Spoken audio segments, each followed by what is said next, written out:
আসসালামু আলাইকুম গাইস। দেখুন বাড়ির আঙিনায় কিভাবে সবজি চাষ করা যায়। আমি সকালবেলায় ঘুম থেকে উঠে আমি আমার ছেলেকে নিয়ে আগাছা পরিষ্কার করছি। এখানে আমি লাল শাক বুনেছিলাম, ওগুলো খেয়ে ফেলেছি। তাই আবার পরিষ্কার করে কোদাল দিয়ে ভালোভাবে মাটি কুপিয়ে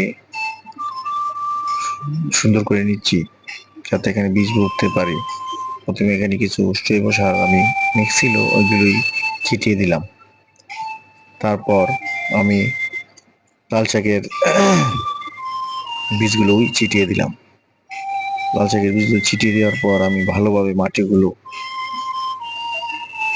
সুন্দরভাবে মিক্স করে দিলাম, যাতে চারাগুলো সুন্দরভাবে মাটির নিচে পড়ে। এখানে আমি শাক বুনেছি, পাট শাক, ডাঁটা শাক, তারপর টক পাতা, তারপরে মূলার শাক বুনেছি। যদি ভালো লাগে ভিডিওটি শেয়ার করে দেবেন।